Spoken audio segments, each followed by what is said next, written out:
And a welcome here to Wake Up Call with Dan Tortora, where sports truly meets that thing called life. We appreciate you being here with us inside the Great Lakes Honda City Studios. Great Lakes Honda City coming to you on 7140 Henry Clay Boulevard in Liverpool, New York.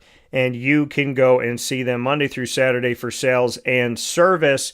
You can also check out all of their inventory by simply going to GreatLakesHondaCity.com. That's GreatLakesHondaCity.com. We're inside of the Fantasy Football Power Hour. Not one of, not a, but the Fantasy Football Power Hour. Proudly presented by the Wildcat Sports Pub. And the Wildcat Sports Pub is there for you right now. Go and visit them today on 3680 Milton Avenue in Camillus, New York. They're open 7 days a week. 3680 Milton Avenue in Camillus is how you will find them to dine in. If you'd like takeout and delivery, you can get in touch with the Wildcat by simply calling 315-487-2222. That's 315-487-2222 for the Wildcat. We're here inside of Week 11 of the NFL season 2025-26 campaign for these 32 NFL franchises, and we are here with you for Week 11. Like I said, we're going to start with Thursday Night Football as we always do, and then we'll move to the Madrid-Spain game, which I'm very excited about because I have family in Spain, so we'll be discussing that, and then we'll hop right into our Sunday matchups from 1 o'clock to the mid-afternoon games, and we'll head to Sunday Night Football and Monday Night Football. The two teams that are on a bye this week that you need to know about are the Indianapolis Colts and the New Orleans Saints. So make sure you make a note of that so that you're not playing those teams this week or anybody from those teams this week. I don't want you to lose a spot. So make sure that you're tuning in, and happy to have everybody that's here with me. I want to give a big time shout out to everyone that's joined. When I say everybody that's here with me, everyone that's in our fantasy football leagues. We have a Marywood Alumni League with my school of Marywood University. We also have 2 leagues here in Central and Upstate New York, and we have 1 league down in the great state of Florida. So I want to thank everybody that is a part of our fantasy football leagues. Always appreciate you all and can't thank you enough for being part of the fantasy football world here on Wake Up Call with Dan Tortora, where sports truly meets that thing called life. If you have a question, as you always know, go ahead and send it in to us. Send it to the feed itself. So if you're with us on wakeupcalldt.podbean.com, send it in to the feed, like the live chat room, so that I can see it. And of course, you can send it directly to this video on youtube.com/wakeupcalldt and on facebook.com/wakeupcalldt. So make sure you send over your questions so that I can answer them instantaneously as we go throughout the show. I can't thank people enough for all the questions that we have received over the years. It's been absolutely incredible. This season started off like huge. I think the first couple episodes, we could barely get through much of any of the games to start things off because we had so many questions coming in. So thank you for that. We appreciate it so very much. Love answering your questions. So if you have a question, send it over to us about, trades, free agency, the waiver wire, who you should start, who you should bench. Happy to help you with all of that. And we're going to go ahead and make sure that we have this all set and ready to go so that we can hear from you, as I got the feed here in the Wake Up Call with Dan Tortora, Great Lakes Honda City Studios. And so if you have a question, go ahead and send it in, and we got it up and we got it ready. So I'm ready for your questions, and go ahead and send those in as they come in. So we're going to start off with Thursday Night Football, which is going to be the Jets at the Patriots. The Jets are not playing well. The Patriots are not only trying to get to the playoffs, the Patriots are trying to win the AFC East. The Patriots are trying to win the entire AFC and get to be the number 1 seed, which has a bye through the first round. So, you're saying that just a few years removed from having Tom Brady, because Drake May has worked out. And I'm happy for Drake May, and I'm happy to see that he's been progressing forward in a big way. So that's great to see for this team. And I know that if you're a fan, of course, of the New England Patriots, you are probably pleasantly surprised with the quarterback from North Carolina, and that being Drake May, and what the team has done up to this point. So shout out to them.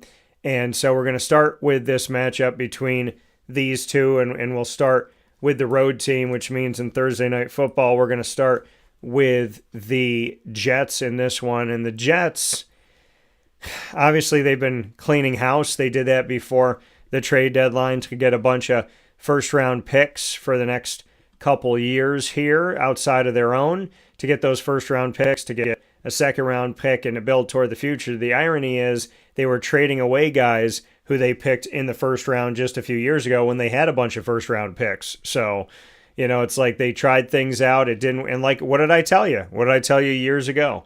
I said, you have all this young talent that you're going to have to pay, and you bring in a guy like Aaron Rodgers. You got to hope that this thing works within a couple years, because if it doesn't, then are you going to pay him? Are you going to pay these players? What are you going to do? If you take all these young guys and you build them around a quarterback and Aaron Rodgers and it doesn't work out, then what's going to happen? And what happened is they got rid of Aaron Rodgers and they cleaned house for the most part of getting rid of a bunch of their talent, and they still have on their roster the Breece Hall and Garrett Wilsons of the world.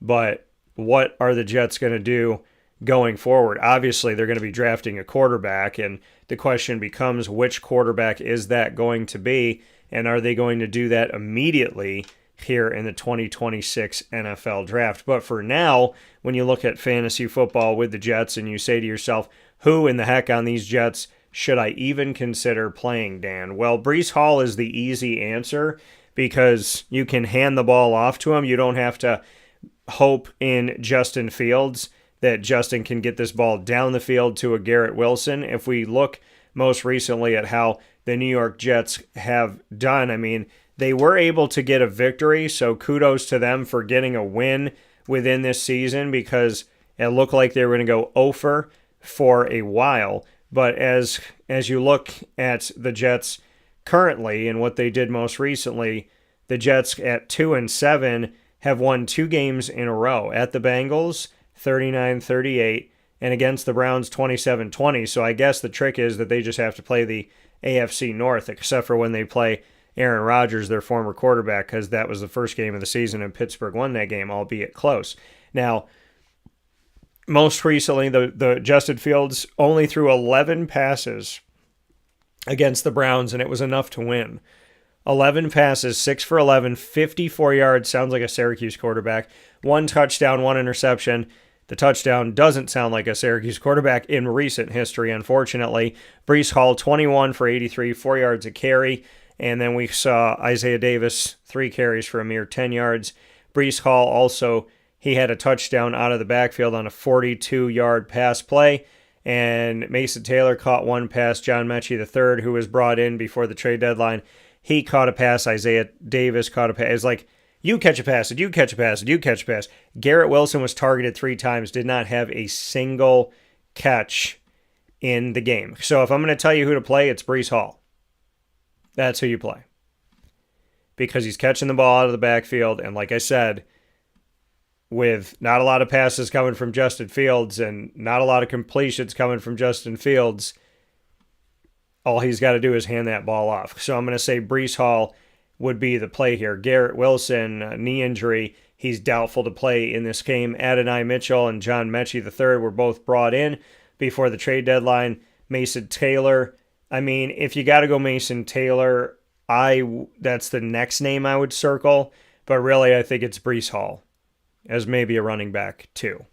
As far as the New England Patriots go, they're playing the Jets. So this might be the week you play Drake May. And, I don't knock this matchup for him at all. Ramondre Stevenson, when I say don't knock this matchup, I think this is probably one of the better matchups if you're going to play Drake May. I'll call him a mid-range to low-range quarterback one, but still a favorable matchup. And then Ramondre Stevenson was limited in practice. He's questionable to play with a toe injury.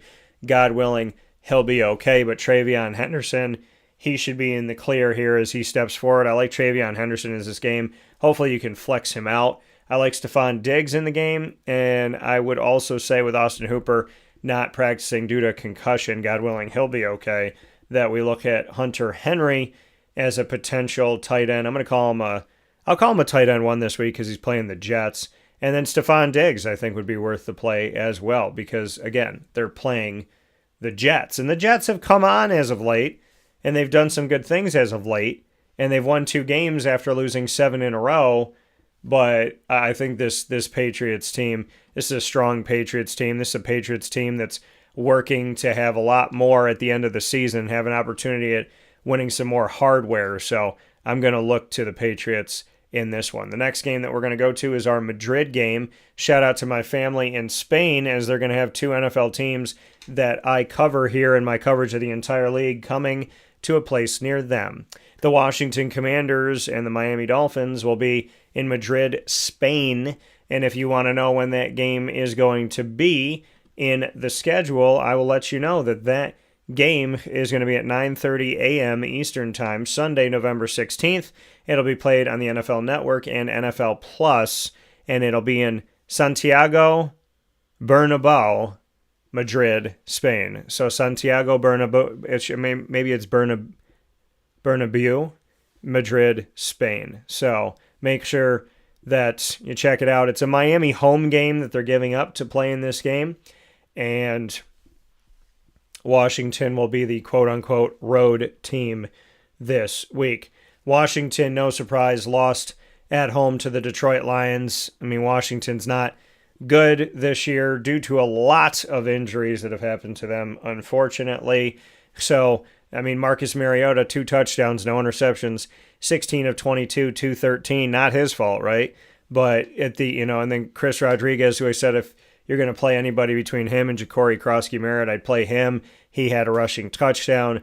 Treylon Burks stepped up. Zach Ertz, both former Eagles. And then you look at Jalen Lane, who got involved, Deebo Samuel, who got a touchdown, and then Ben Sinnott, who also got a touchdown at the tight end position. A 2024 round 2 pick 53. That tight end is for Washington Commanders at his number is number 82 on the field. So who do I play for? I mean, Miami's not a good team. So, I mean, who would I put in for the Skins in this game as we take a look at it? And ultimately, I think for the Washington Commanders, I would put, maybe a Zach Ertz as a mid-range tight end 1 or a Deebo Samuel. In a deep league, maybe Deebo's your 2 at wide receiver. Hopefully you can flex him out as your 3. But, I don't feel safe about anybody here. Jaden Daniels isn't playing. Chris Rodriguez Jr. is questionable with a shoulder injury. If you want to put Ja'Cory Krosky-Merritt out there, I'd call him a running back 3 this week. Deebo, like I said, flex him out. And Zach Ertz, a mid-range tight end 1. They are playing Miami, but this can still be a low-scoring game between 2 teams that I don't trust to move the ball down the field. But if I had to pick a name that I do lean on with the Miami Dolphins, that name is Devon Achane. Now, they just beat the Bills recently 30-13. The Bills have made little to no sense as they are 6-3. They're 2-2 away from home, and they lost by 17 to the Dolphins. Tua Tagovailoa was 15-21, 173, 2 touchdowns, 2 interceptions. Devon Achane, the one name I told you that I would trust. When I don't trust this team to get down the field consistently, I do trust Devon Achane if I had to pick somebody on the team. Miami as a whole, I scratch my head about, and I'm kind of like back and forth, I don't know. Tua's here. When he's not here, they don't play well, but they haven't played well with him at times this season. However, if I was going to lean on a name, I'm leaning on Devon Achane. 22 carries against the Bills, 174 yards, 7.9 yards a carry, 2 rushing touchdowns, 6 catches on 6 targets out of the backfield, and 51 yards. Dude went bonkers and had over 200 all-purpose yards in the game and 2 touchdowns. Devon Achane is a plug-and-play every week for me. Jalen Waddle also had a touchdown against the Bills. Washington's not as good of a team, so I looked to him. He had 7 targets, 5 catches, 84 yards, and a touchdown. And then you look at Malik Washington, who's come on here. Only 2 catches, 3 targets, but one of them was for a touchdown. Malik Washington out of Virginia, 2024 round 6 pick, number 184 overall by your Miami Dolphins. So I would say for you safely in this game, this might be a game where you want to play Tua, but I feel really good about Devon Achane, Jalen Waddle, and flexing out a Malik Washington. That's what I'd look at. Ollie Gordon might get involved here as well. Maybe they use him as a third down guy, put him in some pieces. So Ollie Gordon might be a good sleeper flex, but Devon Achane is a definite for me, and he has been really all season. So that's what I have to say about the Madrid game. Then let's jump into the next matchup, which is going to take us to Carolina at Atlanta. This is going to be a true game here when we talk about a home team, because the Madrid game, obviously Miami and Washington, neither one of them are at home. The Sunday 1 o'clock game will start with Carolina and Atlanta. This is an NFC South matchup. And with these two teams going against each other, the Carolina Panthers, haven't they been a team that has been really interesting this year? We've seen that they have, obviously they're better than they've been in the last 2-3 years. And that's, to some people that may not be saying a lot, right? Because they were so bad for so long. And, they would have had the number 1 pick back-to-back years, but adding insult to injury, not only did they have a horrible season and get the number 1 pick, but the next year they had a horrible season and would have had the number 1 pick, but they had traded it away to the Chicago Bears in order to bring in Bryce Young, which obviously Bryce Young has gotten better, which is a good thing, but you just kind of look at that and say, okay, coming off a terrible season, oh, thank goodness, we're the worst team, in being the worst team, at least we have the number 1 pick. Oh, no, wait, we don't, because we traded it away. So that was something that was really tough to see for this team when you're like, oh man, you can't even get the number 1 pick to fix it right away. So they have, like I said, they have been able to do some things and get a little bit better here and look a little bit better as of late. So I do want to give credit to the Carolina Panthers. The Atlanta Falcons have been all over the place. The Atlanta Falcons have made little to no sense. I said that having Michael Penix Jr. as your quarterback was going to help you move the ball better, and it has helped them move the ball better. But at the same time, there's times where they don't move the ball, and you sit here and you say to yourself, like, what is going on with this team? This team can move the ball. He can get the ball out. He's getting everybody involved. Coming into the season, early in the season, Tyler Algier is getting involved. And Drake London, Bijan Robinson, Kyle Pitts Sr., everybody's eating. And then, Tyler Algier kind of dipped off into nothing. There were games where the Falcons couldn't do anything. And remember, the last time that the Falcons this season went up against the Carolina Panthers shut them out in that game. That was a game that they lost 30-0 on the road. Now, this game's in Atlanta. Let's go back to that Carolina-Atlanta game that Carolina won 30-0. Michael Penix was 18-36. That's 50% on the nose. 172 yards, no touchdowns, 2 interceptions. Bijan Robinson, respectable, 13 carries, 72 yards, 5.5 yards a carry. Caught 5 out of the backfield on the 6th thrown his way for another 39 yards. So Bij had over 100 yards all-purpose. Plus, in the PPR world, he got you 5 catches. So there's good stuff there. Drake London in the game, 8 targets, 5 catches, 55 yards. Mooney, 11 targets, 4 catches, 44. Kyle Pitts, 6 targets for the tight end, 4 catches, 39 yards. On the other side of it, Bryce Young did not throw a touchdown pass, 16 of 24, didn't throw an interception either, only 121 yards. But on the ground, Rico Dowdle had a rushing touchdown, Bryce Young had a rushing touchdown for the quarterback. Teteroa McMillan, 8 targets, 3 catches. Bryce seems to like him a lot. 48 yards. I'm happy to see the rookie making it happen because I was in his corner at the beginning of his final collegiate season and have been in his corner ever since when he was out there with the Arizona Wildcats collegiately. And then you look at Tommy Tremble got involved in this game. Rico Dowdle caught the only pass thrown his way. So, the numbers weren't great when you go back and look at this matchup. Carolina wins at 30-0, but the numbers weren't great. I mean, you look at Bryce Young had the rushing touchdown, Ryan Fitzgerald had a field goal, and then Chow Smith-Wade had an 11-yard interception return for Carolina. Then Fitzgerald had 2 more field goals, and in between that, Rico Dowdle ran for a 1-yard touchdown. So, I mean, when you look at these numbers in front of you, the numbers don't wow you, and it wouldn't make you think that there was a team in this game in the Carolina Panthers that won by 30, but they did. So here's the matchup. Now they're in Atlanta. Will they look different? Well, Atlanta seems to look different week to week. So let's look at how Atlanta looked most recently to say, will they look different? Well, the Atlanta Falcons lost to the Colts 31-25. They're on a 4-game losing streak where they have been outscored 20-10, 34-10, 24-23, 31-25. So they are getting closer in these last couple games. Michael Penix, 1 touchdown, no interceptions most recently in the loss to the Colts on the road in overtime. 12 of 28, 177 yards. Like I said, 1 touchdown, no interceptions. Beige, 17 for 84, 4.9 yards a carry. Tyler Algier got utilized, 11 carries, 57 yards, 5.2 yards a carry. 2 rushing touchdowns for Tyler Algier in this game. Drake London had the only touchdown that Penix threw, and he had 8 targets, 6 catches, 104 yards, and a touchdown. And then we saw Kyle Pitts Sr., 5 targets, 2 catches, 38 yards. Beige caught the only 2 thrown his way out of the backfield. Darnell Mooney was quiet, targeted 8 times, only caught 1 for 17 yards. So now they're the home team. Carolina's coming to town. And Jonathan Santiago's got some questions. Jonathan, I saw him. I'll answer them in just a moment. So for Carolina, we're going to go with the road team first.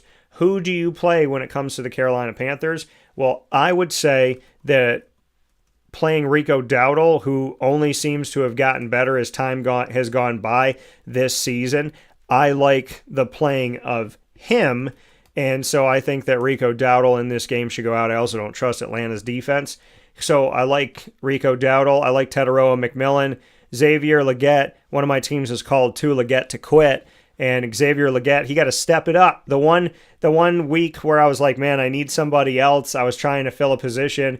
So I actually released Xavier Legette, and that was the week that he went bonkers and had a bunch of touchdowns. And then, obviously it hasn't been consistent like that for him. But I like Teteroa McMillan. I like Rico Dowdle to put them both out in this game on the road at Atlanta. And I don't think there's really anybody else that I would tell you I'm going for in this for the Carolina Panthers. I can't trust that one of their tight ends is going to really step out above the other. But, when they have Jatavian Sanders and Tommy Tremble. So I would say Rico Dowdle and Teteroa McMillan for the Carolina Panthers. On the other side, for the Atlanta Falcons, again, do you play Tyler Algier? He was being used at the beginning of the season. Then he fell off. Then he had 2 touchdowns most recently.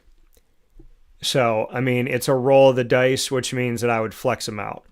If somebody's a roll of the dice, then I'm going to tell you to flex that person. I'm not going to tell you to start that person as one of your top 2 running backs, because how can I say that to you with sound mind, knowing that, this is a guy that may or may not show up from week to week. So I'm going to tell you that I would look at flexing out Tyler Algier. I would play Bijan Robinson because even in bad games, he continues to get yards. And I like Drake London and Kyle Pitts. Listen, PPR, they're both getting involved in the offense. Darnell Mooney is kind of rolling the dice and hoping for the best. So I probably wouldn't put him out there unless you're in a deep league and you can flex him out as maybe a wide receiver 4. We got some questions that came in. I want to answer these questions. So Jonathan said, Mahomes, Flacco, Goff, start 1. Okay, well, good question. So before we get into our next game, which is going to be Tampa at Buffalo, and Buffalo's going to have to really figure this thing out. Tampa's had underwhelming moments, and so has Buffalo this season. So Mahomes, Flacco, or Goff. So Mahomes is playing Denver, which is a really good defense. Flacco's playing the Steelers, which doesn't have a bad defense, but could go either way. And then you have Goff, who's playing the Eagles on Sunday Night Football. I want to tell you Mahomes, because he's Mahomes, but he's playing Denver and he's playing on the road? So that's a really good question, Jonathan. I'm going to say Goff, then, well, they're playing the Eagles. I want to take a look at something. Before I stamp my seal of approval on this thing, I want to see something about Jared Goff. So Goff's game log this season is 1 touchdown, 1 interception, 5-0, 1-0, 2-1, 3-0, 2-0, 1-1, 2-0, 3-0. Okay, so and against the good teams, he's done some good things, and he's done good things on the road. So I'm going to say Goff, then Flacco, then Mahomes, just because Mahomes is playing Denver's defense. And I'm just concerned about that. Now, Jonathan said, Wendell Robinson, Cortland Sutton, or Tyrone Tracy start 1 PPR. Well, not Tracy, and Cortland Sutton is in the game against the Chiefs. Wendell Robinson, again, though, if they're starting a different quarterback at Jameis Winston, you're rolling the dice there on Wendell. So, I mean, I would say Sutton to be safe, then Wendell, just because you don't know if Jameis Winston is going to look for Wendell Robinson like others have. I mean, you would imagine he would, but it's kind of up in the air. I want to say Wendell Robinson, Jonathan. I'm going to give Cortland a slight edge. Evan said, need flex help, half PPR. Trey Tucker, Kareem Hunt, Jerry Jeudy, Parker Washington, or Amani DeMercado. Amari DeMercado, I'm not going to say him. Who's Arizona playing? They're playing San Francisco, so no. Parker Washington's playing the Chargers at home. Jerry Jeudy's playing the Ravens.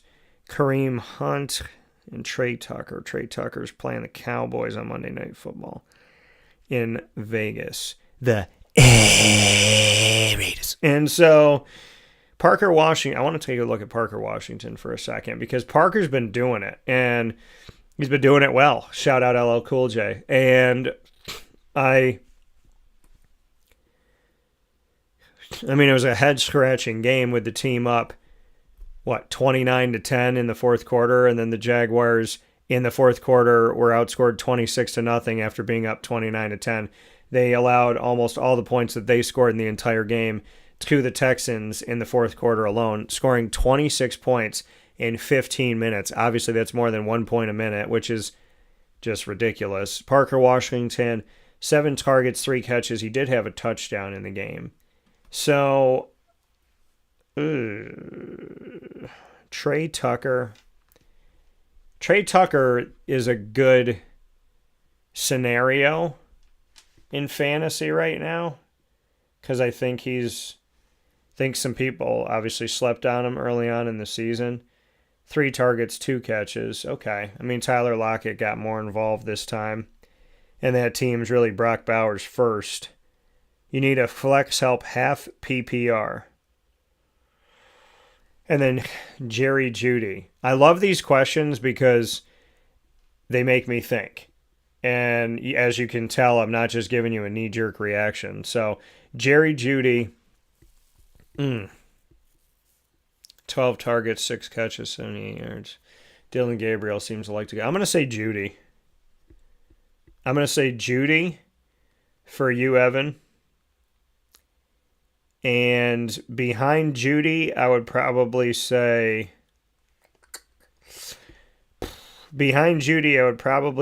Parker, then Trey behind Jeudy. But thank you for those questions. Those questions were awesome. Tough questions. I can understand why you're asking for some help here. So happy to help you where I can. And it's not an exact science, but like I said, we always do the best we can here. So let's take a look at our next game, which is going to be Tampa at Buffalo. The Bucks at the Bills. Like I said, the Bucks have had moments where you sit here and go, wait a minute, I thought they were a good comeback team. And then you look at the Bills and you go, wait a minute, I thought they were a team that's supposed to make it deep in the playoffs. So both of these teams have had some weird moments, but I want to go to the Tampa Bay Buccaneers first. And If you have a question, make sure you send it in. Happy to answer it for you as they come in. So let's take a look at the Bucks first. So the Bucks lost to the Patriots at home 28-23 in the battle of former Brady teams and teams that both won Super Bowls with Brady. Baker Mayfield in the game, 28 of 43, 3 touchdowns, no interceptions. Sean Tucker, former Syracuse player, what up, what up? 9 carries, 53 yards, 5.9 yards a carry. Rashad White, 10 carries, 38 yards, 3.8 yards a carry. Emeka Egbuka, 13 targets, 6 catches, 115 yards and a touchdown. Tez Johnson, the rookie, 4 catches, 2 of them for touchdowns on 5 targets, 42 yards. Cade Otton, 9 catches, 12 targets, 82 yards. So going to the tight end in a tight game. I like seeing that. And so that's obviously good for Cade Otton if you have him in your fantasy world. I'm going to say, yeah, I don't mind playing Baker Mayfield in this game because Baker, he's been doing well. He's on the road. At the beginning of the season, I'd be like, man, if the game's tight toward the end, I'd trust him to have a game-winning drive, but I don't know if I trust that right now. But I do like Baker. I'm going to call him a quarterback 1. But yeah, I mean, I like Baker in this game. I do like Baker in this game. I'll call him I'm not confident he's going to get you above 30 points, but he can get you in the 20s. I don't know if that's great. It also depends on your scoring, but I'm going to call him a mid to low range quarterback 1, but I do like Baker. Sean Tucker, I think, is a good flex, grab and stash. If you have him, then that's great. If not, go get him. I like Sean Tucker, him and Rashad White with Bucky Irving out. They're trying to figure out who's going to make it happen. So, I mean, Bucky doubtful for this game. And, I mean, I would maybe look to putting Sean Tucker out there in this matchup. Maybe not your 1 or 2, but a flex out running back. Emeka Egbuka, that's an obvious. Tez Johnson, I think you play him 2 in a deep league. He might be your 2, but hopefully he can be your 3. And I don't mind you playing Cade Otton in this matchup as well, because we might see some action here with Cade, knowing that he played so well so recently. And then Josh Allen and James Cook, those are plays for you. Dalton Kincaid is questionable due to a hamstring injury. God willing, he'll be okay. He's the best wide receiver that the Bills have, but he's a tight end. So, you know those teams where your best receiving opportunity is to your tight end. I mean, the Patriots of old, it was Rob Gronkowski. So, I mean, the underwhelming work of the Bills receivers. I mean, the Bills have lost 3 of their last 5 games. They lost to the Patriots, they lost at the Falcons, and they lost at the Dolphins. And so they're not just losing to teams, they're losing to teams like the Patriots are a good team. But the Falcons have been all over the place, and so have the Dolphins.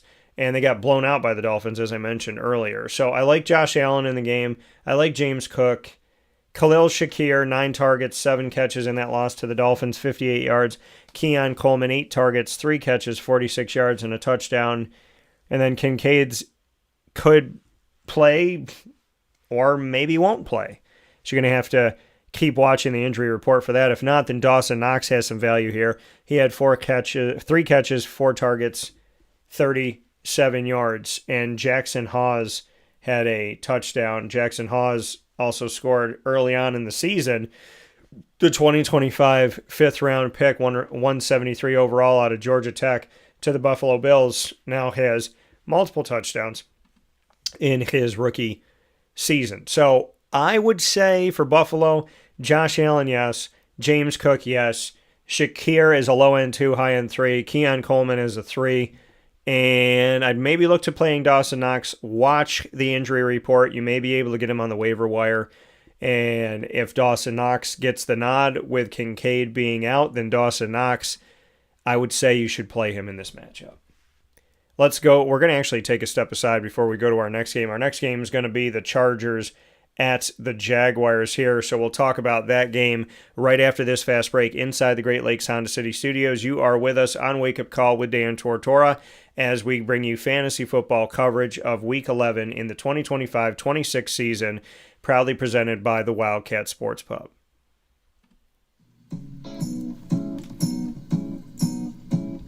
In these unique times, there are those in our community that give us a sense of normalcy and positivity. Pizza Man on 50 Oswego Street in Baldwinsville has been here for you for over 35 years and is here now.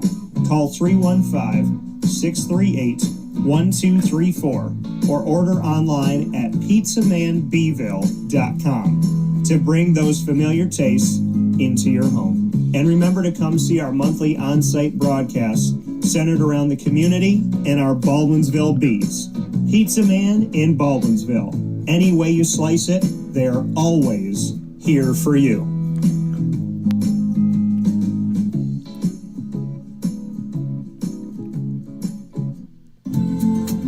Looking for your next ride? Look no further than Great Lakes Honda City, located on 7140 Henry Clay Boulevard in Liverpool, New York. Serving our community for decades, their new and pre-owned vast array of vehicles are available to you Monday through Saturday on site. To search from home, shop at GreatLakesHondaCity.com. Call 315-365-5576 to set up an appointment. That's 315-365-5576 for Great Lakes Honda City, 7140 Henry Clay Boulevard in Liverpool, New York. Great cars, great people, Great Lakes. Here's a message from Renee from Bryan's Landing, located on 6523 East Seneca Turnpike in Jamesville, New York. Open Tuesdays and Wednesdays for dinner, Thursday through Saturday for lunch and dinner, and Sundays for brunch. It's a lot like the way that my mom and dad ran their restaurant. We have put in place a lot of people that are family to us, very similar to how my dad hired people that were family to him. And then the tradition I'm carrying on is a lot of the items that are on our menu are my dad's. And he taught our chefs how to recreate his dishes. So I think that Tommy McInerney, who our executive chef is, to him it is an art. And I think that when he does create a dish, it's not just about making the food taste delicious, which is definitely our priority, but it's an art to him, and it's almost like his canvas on a plate where he just wants the colors to look great, and people love it because he takes pride in that. And Bryan and I appreciate that. We want it to obviously look good and taste good. I will tell you, when we opened up, it was 6 weeks before COVID. And what was amazing was the community, our friends and family stepped up, and everybody did takeout. Everybody supported us. Our hearts were just so filled. So to Bryan and I, obviously our friends come all the time, and we just have repeat customers in Jamesville, and I think people going to our previous restaurant in Green Lakes are making the trip to come to Bryan's Landing to support us. And I mean, I think we have great food and a great atmosphere. So it's very, very important to us. Head to Bryan's Landing, located on 6523 East Seneca Turnpike in Jamesville, New York, where memories have become recipes that are now meals to share with you. Tuesdays and Wednesdays for dinner, Thursday through Saturday for lunch and dinner, and on Sundays for brunch. And be sure to come out for live music Friday, Saturday, and Sunday.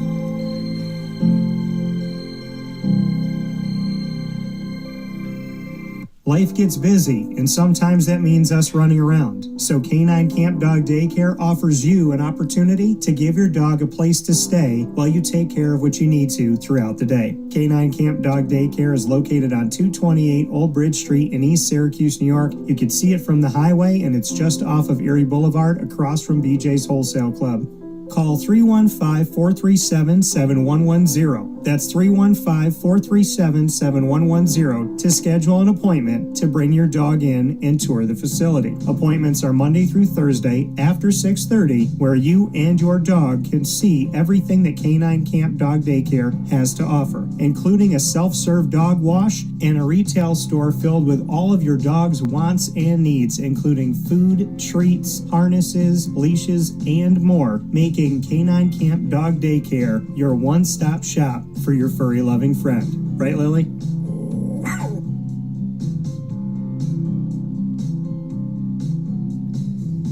And a welcome back here to Wake Up Call with Dan Tortora, where sports truly meets that thing called life. We appreciate you being here inside the Great Lakes Honda City Studios Monday through Friday from 9 a.m. to 11 a.m.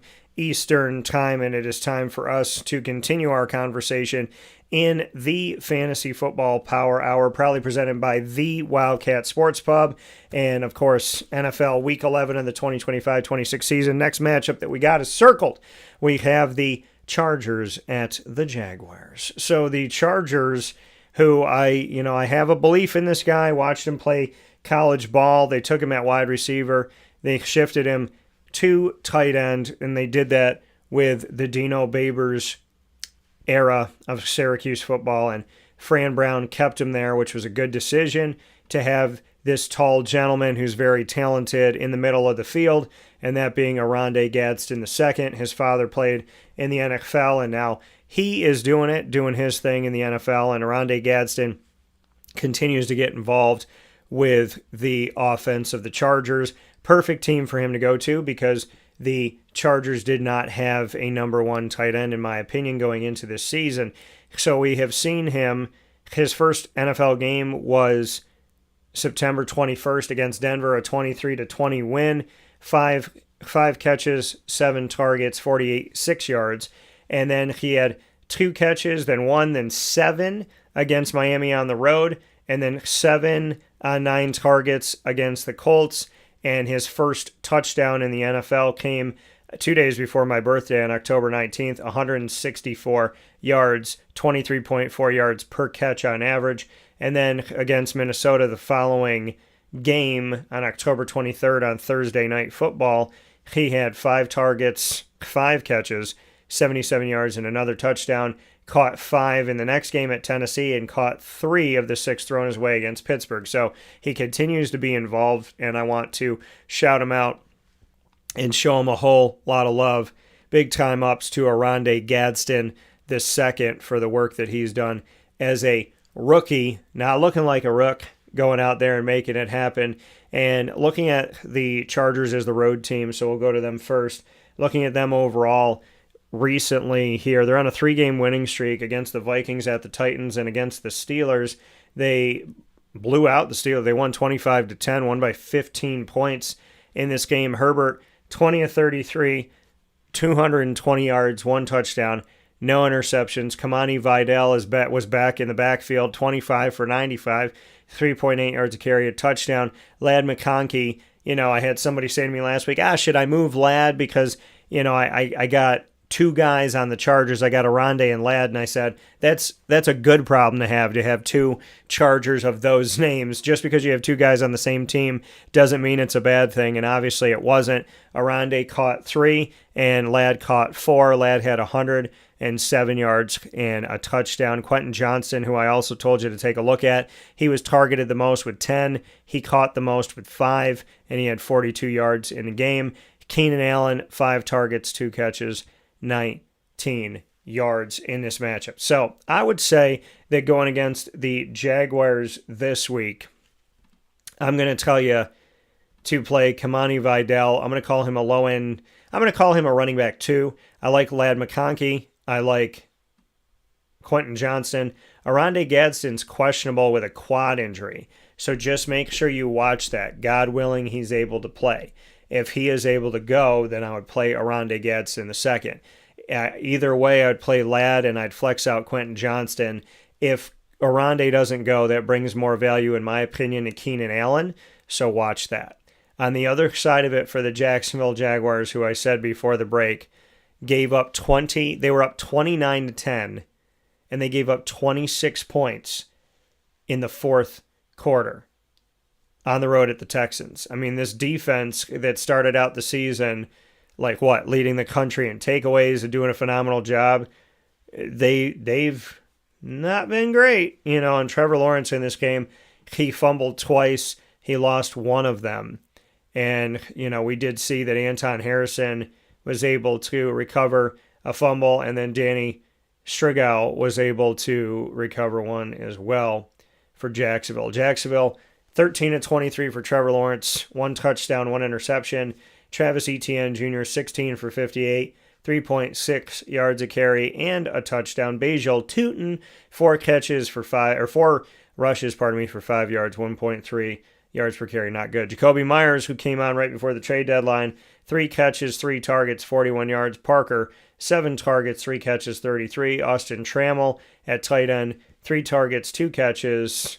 Joey Munt, 2 targets, 1 catch. And then ETN out of the backfield caught caught 2 of the 4 that were thrown his way. LaQuint Allen, the rookie out of Syracuse as well. LaQuint Allen Jr., who has been on the show a lot, including this season as a Jaguar. He caught the 1 thrown his way. Basil Tootin caught 1 of 2 thrown his way. So, who do I play in this game for the Jaguars? Well, Brian Thomas Jr. is questionable with an ankle injury. Hunter Long's questionable with a hip injury. God willing, they'll be okay. And then Brenton Strange, his expected return. I actually just got an email as one of the people that covers the Jacksonville Jaguars. I received an email that Brenton Strange, his 21-day practice period has been open. So the Jacksonville Jaguars have placed Brenton Strange on the injured reserve designated to return list, opened his 21-day practice period, the team announced today. He was originally placed on the reserved injured list on October 7th. So he's opening his practice period, which is a good thing to see. Hopefully they'll see him out on the field very soon. But who should you play in this game is the question. And I would say to you in this matchup, who to go with for the Jacksonville Jaguars, Travis Etienne Jr. That's an easy pick for me. And I'm going to call him a running back too, low end 1, high end 2. Jacoby Myers, good for PPR. I would say Parker Washington is a flex out wide receiver 4. I'm going to call Jacoby Myers a low end 2, high end 3 because he's good in PPR. Hopefully he's not your 1 or 2, but if he is, then I'd put him as your 2 in a deep league. So I like Travis Etienne, I like Jacoby, and I like Parker Washington, but I temper my expectations for Parker Washington because, I want to see some consistency. He's had games where he's shown up, but, I'd like to see some consistency with Parker Washington, number 11 for the Jaguars. His game log this season is no targets, no catches, then 5-5, then 11 targets, 4 catches, then no catches, 2 targets, then 2 catches, 3 targets, 2 catches, 4 targets, 4 catches, 10 targets, and then they had the 8. He had 8 catches, 9 targets, and then he had 3 catches, 7 targets most recently.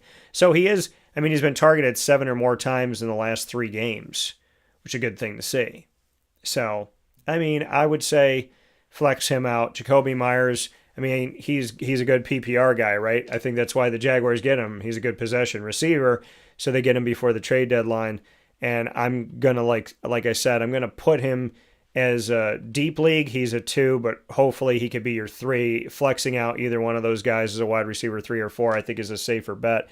And then Chi-Town going up against Lake Minnetonka. So we have Chicago at Minnesota, and this is a divisional matchup, of course, inside of the NFC North for the Chicago Bears and the Minnesota Vikings. And to go first to Chicago and take a look at where they're at in things, the Chicago Bears, they are 6-3 this season, very much in the playoff hunt.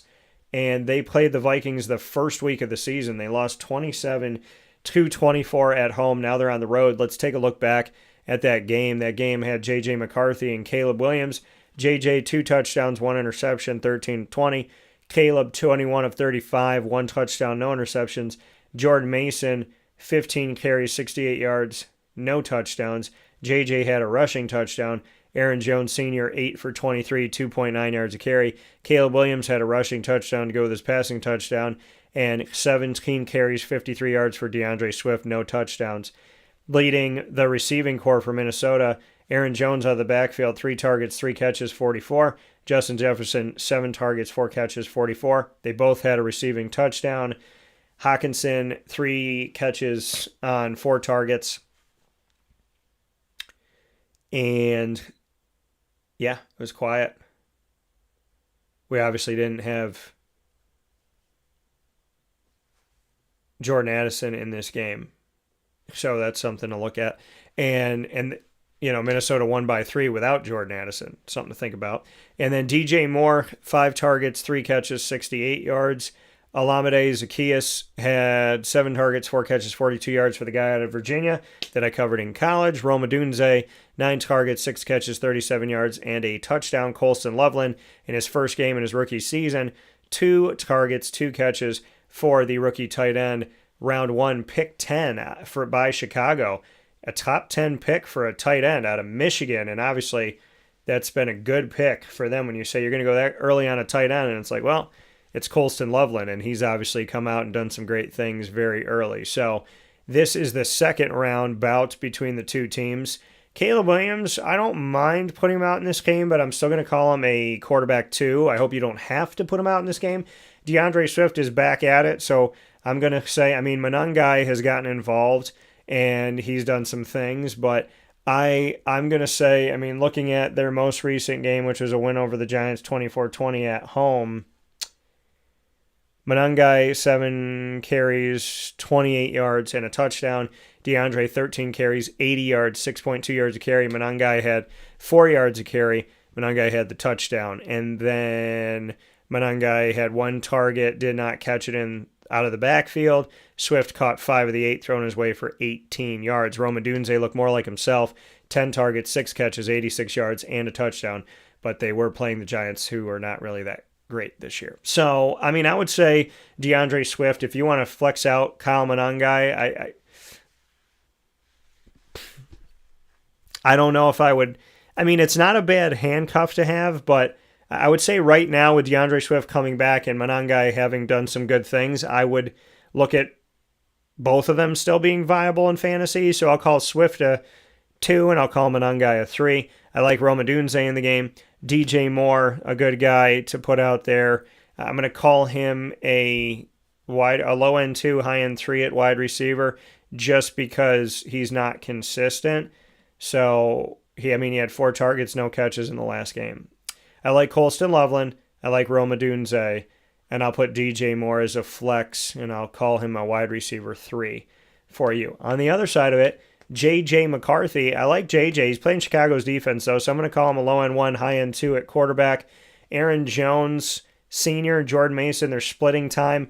Either one of these guys I'm going to call a running back 3. I like Justin Jefferson. I like T.J. Hawkinson. And I like Jordan Addison. But Jordan Addison, if we take a view of Minnesota most recently, Minnesota lost to the Ravens 27-19 at home. And in that game, Aaron Jones had a rushing touchdown. Addison was targeted 11 times, caught 3. Jefferson was targeted 12 times, caught 4. Underwhelming. Jalen Naylor, 5 catches, 6 targets, 124 yards, and a touchdown. So shout out to Jalen Naylor for showing up here. 2022 6th-round pick by Minnesota, 191 overall out of Michigan State. So, I would say Jalen Naylor, not a bad flex, but I like Jordan Addison. I'm still going to call him a 2. I'm going to call Justin Jefferson a 1. I'm going to call Hawkinson a 1 at tight end. He caught the 2 that were thrown his way. Hopefully he gets more thrown his way in this divisional matchup. So I'll call him a mid-range tight end 1, speaking of TJ Hawkinson. Next game that we got going on here is Green Bay at the New York Football Giants. The game is going to be at MetLife. They call themselves New York, but they play in East Rutherford, New Jersey, and we'll go with the road team first, which is the Green Bay Packers. The Green Bay Packers have, like I told you, when I talk about a word that I use a lot in fantasy is enigma, and they have definitely been one. Jackson Dart, unfortunately, with his concussion, they're going to look at starting Jameis Winston, so God bless to Jackson Dart in a healthy and speedy and full recovery by the grace of God. In Jesus' most precious name, I pray for everyone on the injury report in the name of the Father and of the Son and of the Holy Spirit. Amen. All glory to God, always and forever. So, Russell Wilson started the season, then Dart. Now Jameis Winston looks like he's going to get the start. And, he can sling the ball. He also slings it to the wrong team sometimes. So, I'd probably lean more on the side of Green Bay. Jordan Love, this is not a bad game to play him in. I'll call him a mid-range QB1. Again, They're playing the Giants. Do I trust the Giants? No. Do I trust Green Bay? No. So, I mean, that's the funny part of this thing is that the Green Bay Packers are 5-3-1. I mean, they have a winning record, but how consistent are the Green Bay Packers? And Jordan Love, taking a look at him, two touchdowns, no interceptions, 2-0, 1-1, 3-0, 1-1, 1-0, 3-0, 0-1, 0-0. So they lost that game to Philadelphia 10-7. He was 20 of 36, 176 yards, no touchdowns, no interceptions. And he was sacked 3 times. He did carry the ball 5 times for 28 yards. So, I mean, I'm going to call him a low end. I mean, he's playing the Giants, but I'm going to call Jordan Love a mid to low range quarterback 1, maybe a low range quarterback 1. I would look to play Josh Jacobs. Romeo Doubs, is on the injury report with a chest injury. Matthew Golden, who's been underwhelming, has a shoulder injury. So that leaves Christian Watson, Dontavian Wicks, Savion Williams, who I have his rookie patch. So that's good stuff. And Bo Melton's out there doing his thing. Sees work as a receiver for Bo because Bo knows. And so Bo Melton, good stuff here. A cornerback on the team. But out of Rutgers, he's now seen work as a receiver. I mean, they obviously need the help. They've had a bunch of injuries at wide receiver. So who do I tell you to play for Green Bay? That is a fantastic question. I don't know if I have a fantastic answer. I have an answer. I don't know if it's fantastic because Green Bay has not looked that great this season. They've lost 2 in a row to the Panthers and the Eagles in low-scoring games, 16-13 and 10-7. So the offense hasn't really gotten moving, but I like Josh Jacobs the most. If you have to play, I mean, Christian Watson, Dontavian Wicks, or if you want to go for a flyer and go for Bo Melton, any one of those guys is a flex guy. I would call any one of them a wide. I'd call Watson a 3, Wicks a 3, Bo Melton a 4 at wide receiver. Really, Green Bay, I'm going to tell you to play Josh Jacobs. That's where my heart's going to lie and my head's going to lie in this one, that I think that he is your best bet if you're asking me for my gut feeling. That's where I'm going. For the New York Football Giants, I would say, they're on a 4-game losing streak. They lost to Chicago only by 4, 24-20. Jackson Dart went out of the game, though. Tyrone Tracy Jr., 14 carries, 71 yards. There was talk, from what I was reading, that he was going to be more of a wide receiver than a running back with Cam Skattebo, but Skattebo's obviously out, so now he's their best option at running back, I think, over Singletary. So then there's Darius Slayton. Theo Johnson keeps getting involved. 8 targets, 7 catches, 75 yards for the tight end. And then Wendell Robinson, 11 targets, 6 catches for 62 yards. But the question is, every quarterback has their guy, so is Jameis going to go to Wendell Robinson? Or is he going to go more to Darius Slayton or Jalen Hyatt? It's a big question, right? Because who do they practice with? Who do they spend the most time with? Who do they have the relationships with? So I'm going to say Theo Johnson's a mid-range tight end 1 because of his usage, but also to temper it a little bit because there's a different quarterback under center with Jameis Winston. Tyrone Tracy, I'm going to call him a running back 2 in this matchup. And then Wendell Robinson, I'm going to call him a wide receiver 2. I'm just a little concerned because I don't know how often Jameis is going to go to him. I like the fact that he's been utilized a lot with Malik Neighbors out, but will that continue with a different quarterback is a big question mark. So look to Jalen Hyatt potentially as a thought moving forward here. Then let's go to the AFC North divisional matchup. The Bungles taking on the Steelers, and people are like, it's not Bungles, Dan, it's Bengals. And it's like, well, sometimes, folks, we like to joke around here on the show, and I don't know why, like, the internet's become people just going through and, like, you write 300 posts, and on your 301st post, you have a spelling error, and they're like, look at you, you spelled something wrong, you're stupid, you're dumb, you should kill yourself. And you're like, number 1, that's an asinine comment. Number 2, where were you with the 3 other things that were written? So the internet's become like people just searching for something to yell about. And that's not what the internet's meant for. That's why I'm here, to positify the internet. I think I made up that word, but I'm okay with it. I like that I made it up. So, and I don't care if you don't like it. The Bears beat the Bengals at home in a giant scoring game, 47-42 between the two teams, just shy of 90 points scored, 89 points in the game. Flacco, 4 touchdowns, 2 picks, 31 of 47. He don't mind throwing that ball a lot. Chase Brown, 11 carries, 37 yards, 3.4 yards a carry. T. Higgins, 9 targets, 7 catches, 121 yards. Jamar Chase, 8 targets, 6 catches, 111 yards. They're probably going to tell the Bengals to keep Joe Flacco because he's getting the ball out to Chase and Higgins more than Burrow was. Higgins had 2 touchdowns. Chase had none. And then Andre Iosivas had 1 touchdown, 7 targets, 5 catches, 66 yards. Noah Fant, 2 catches on 3 targets, 1 for a touchdown for the tight end for Cincinnati. So I'm gonna say to play Joe Flacco. I mean, frig it, why not? You know what I mean?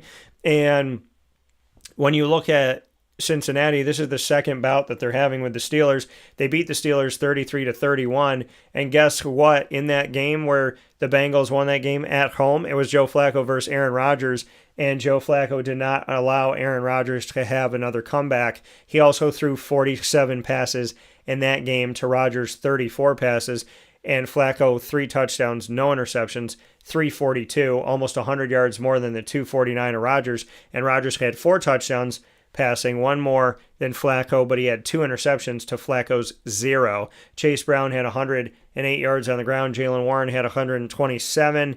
Jamar Chase scored. T. Higgins scored. Pat Freiermuth scored 2 touchdowns in the game.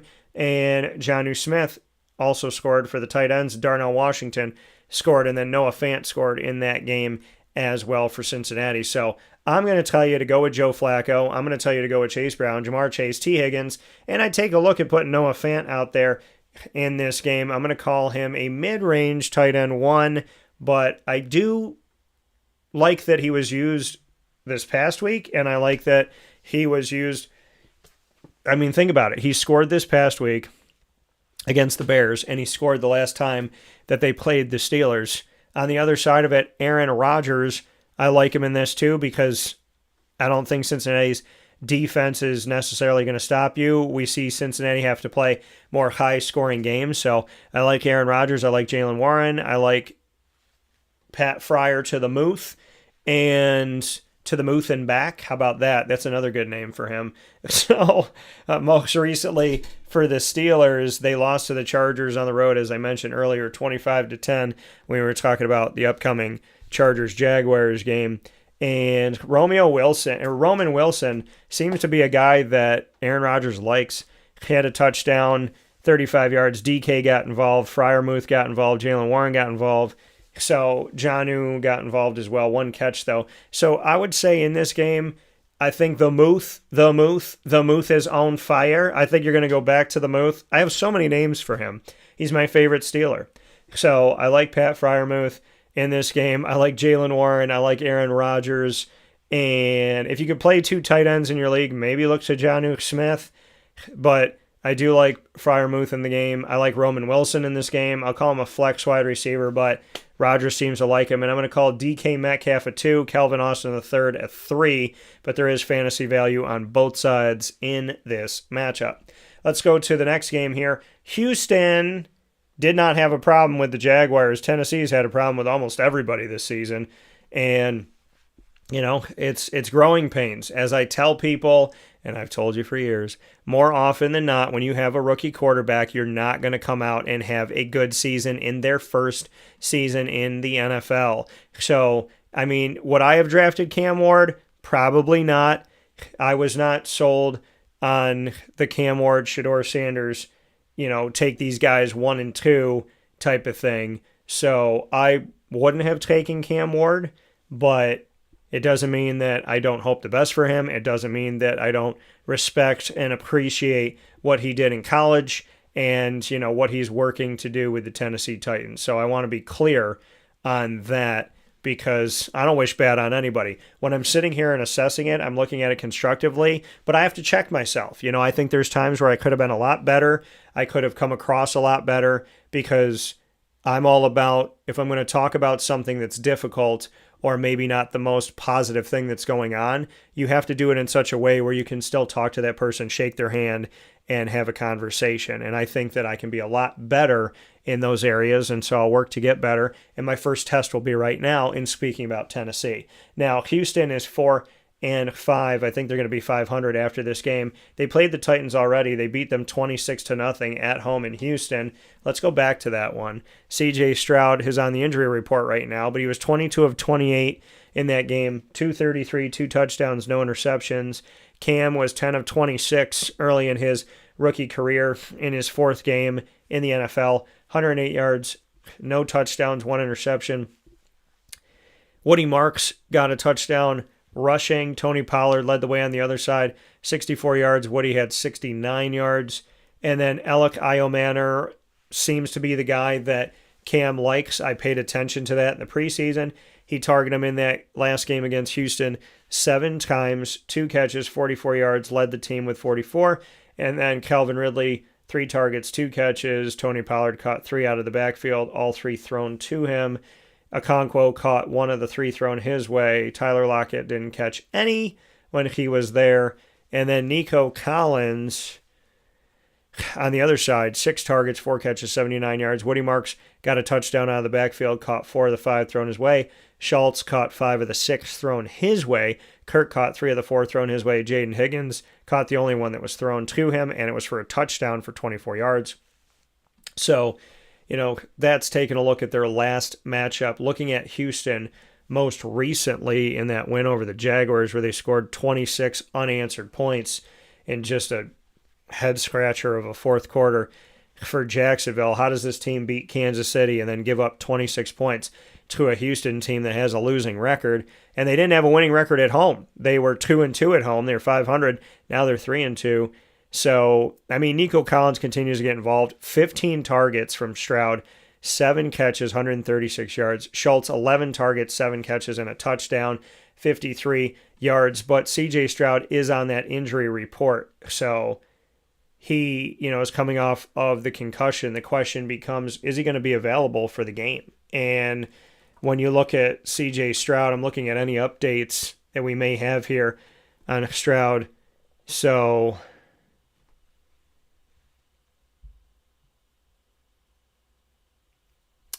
hopefully be okay. Hoping to see that Stroud will be all right. And hopefully he's in the concussion protocol. I'm taking a look at this right now. He was in the building Monday as Houston prepares for Week 11 against Tennessee. Suffered a concussion in the loss to the Broncos in Week 9.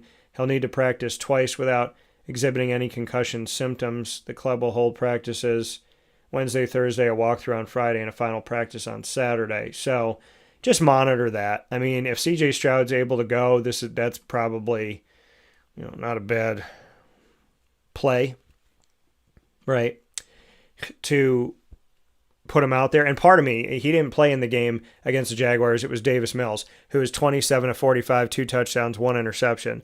So I don't even think I said who the quarterback was in that game, but he did not play. It was Davis Mills who helped the offense score 26 unanswered points in the 4th quarter. So shout out to Davis Mills and the work that he did, to the 2021 draft pick, round 3, pick 67 overall by the Houston Texans out of Stanford.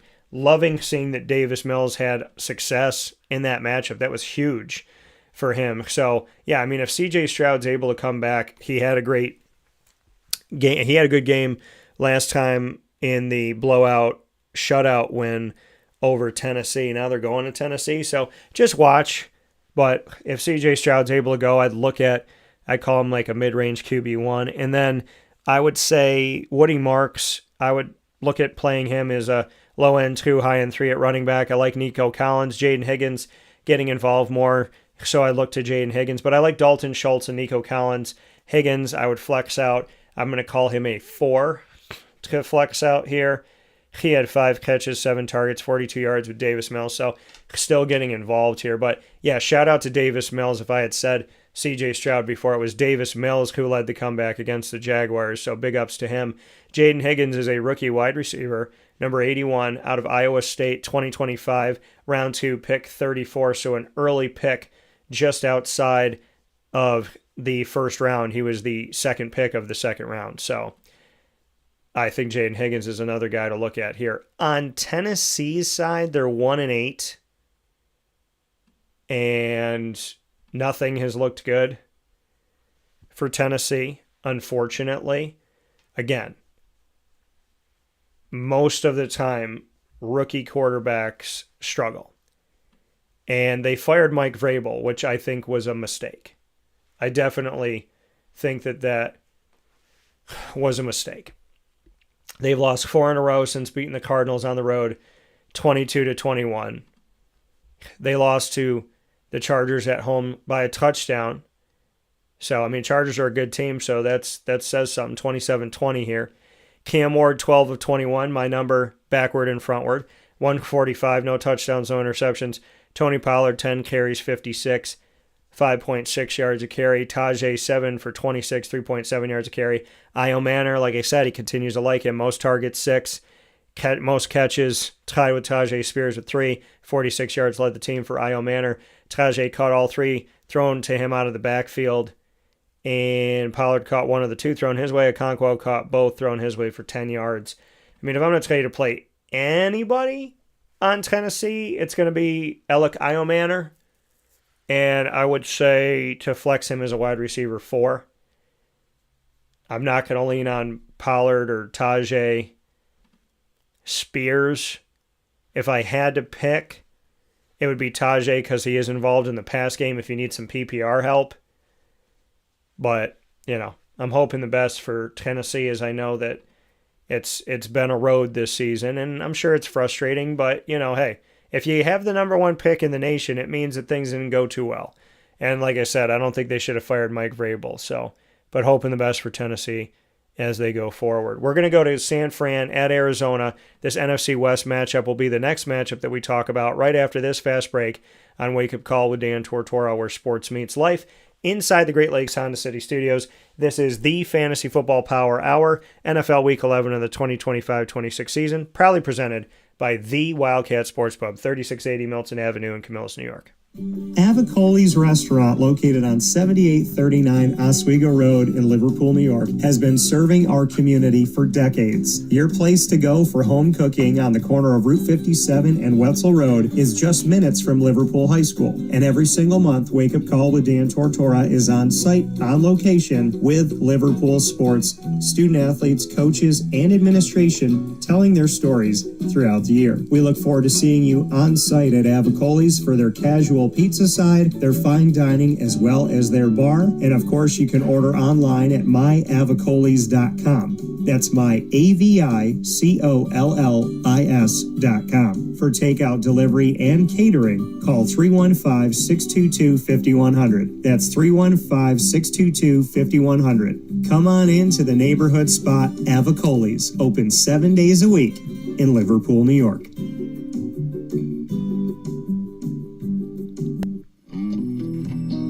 K9 Campground Dog Boarding is your home away from home for your furry-loving friends. Open 7 days a week with drop-off and pickup times in the morning and later on in the day and early evening. K9 Campground Dog Boarding is the spot to trust with your dog for short and long-term stays. Call 315-299-4013 for more information. That's 315-299-4013, and go to k9campground.com as well. That's K9,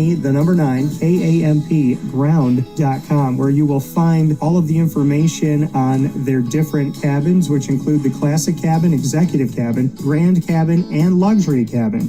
K9 Campground Dog Boarding, where your dog will have indoor and outdoor areas as well as their own private cabin for any size, any breed, as well as dogs with different needs. Dog parents and dogs alike choose K9 Campground Dog Boarding. Isn't that right, Lily?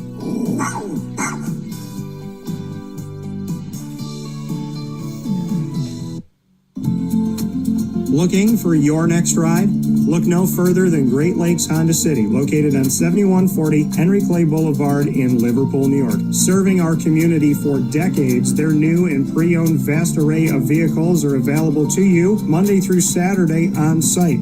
To search from home, shop at GreatLakesHondaCity.com.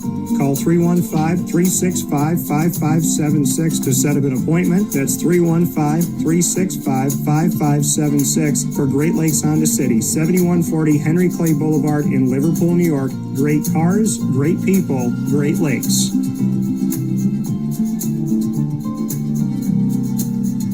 Carvel DeWitt, it's what happy tastes like. Do you know why? Because we make ice cream. Creamy, rich, flavorful ice cream. Not yogurt or iced milk like some of our competitors. Ice cream. Fresh, by hand, daily. For the calorie conscious, we have something new for you. Our new Carvelite. Same great flavor, creaminess, and texture of our regular ice cream with only 35 calories an ounce. So whether you want an ice cream cake, flying saucer, dasher, carvalanche, hard or soft ice cream, we will satisfy your craving with our fresh, handmade regular or new Carvelite ice cream. Carvel DeWitt. It's what happy tastes like. The Wildcat Sports Pub in Camillus, New York is located on 3680 Milton Avenue in the Home Depot Plaza. It is your family-friendly sports bar and restaurant. Folks, some sports bars aren't family-friendly. Some family-friendly restaurants are not sports bars. The Wildcat Sports Pub in Camillus, New York is proud to be both.